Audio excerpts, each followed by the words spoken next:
Hi అండి అందరికీ. ఇవాల్టి lesson 14th 6th class 14th lesson పట్టణ ప్రాంతంలో స్థానిక స్వపరిపాలన. ఇంపార్టెంట్ పాయింట్స్ మాత్రమేనండి ఇవి. ఫస్ట్ టెక్స్ట్ బుక్ చదివి తర్వాత రివిజన్ కోసం దీన్ని యూజ్ చేసుకోండి. జనాభాను దృష్టిలో పెట్టుకొని మనకు 3 రకాల పురపాలక సంస్థలు ఉన్నాయి. నగర పంచాయతీ అంటే 20,000 నుండి 40,000 జనాభా ఉంటారు.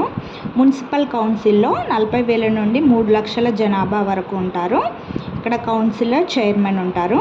మున్సిపల్ కార్పొరేషన్ 3 లక్షల జనాభా పైన కార్పొరేటర్ అంటే మున్సిపల్ కార్పొరేషన్ అంటే 3 లక్షల పైన జనాభా ఉంటారు. అక్కడ ఉండేవారు కార్పొరేటర్, మేయర్.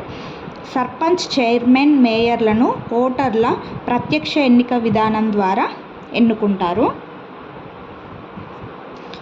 పురపాలక సంఘం నిధులు, పన్నులు: ఇంటి పన్ను, వీధి దీపాలపై పన్ను, నీటి పన్ను, దుకాణాల మీద పన్ను, సినిమా టికెట్ల మీద పన్ను మొదలగునవి. ఇక్కడ తడి చెత్త ఆకుపచ్చ చెత్త కుండీలో వేయాలి, పొడి చెత్త నీలపు రంగు చెత్త కుండీలో వేయాలి.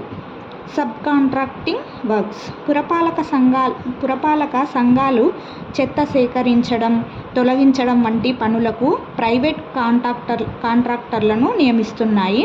దీనినే సబ్ కాంట్రాక్టింగ్ అంటారు.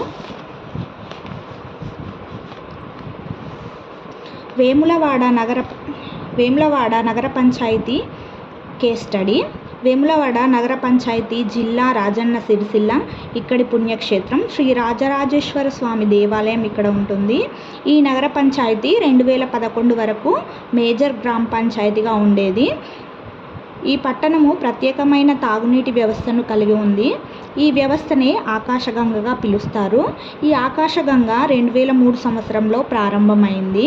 స్తంభాల ఆధారంగా ప్రతి 10 నుండి 15 కుటుంబాలకు ఒక నల్ల నీటిని రోజు వదులుతారు.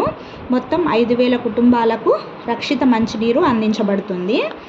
ఆకాశగంగని సృజలధార పథకం ద్వారా అమలు చేస్తున్నారు.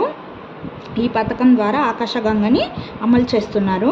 డంపింగ్ యార్డ్ పట్టణానికి 5 కిలోమీటర్ల దూరంలో ఉంది. చెత్త నుండి ప్లాస్టిక్ను వేరు చేసి ఆ చెత్త నుండి విద్యుత్ ఉత్పత్తి చేసే ప్రతిపాదన అనేది వేములవాడ పట్టణంలో ఉంది.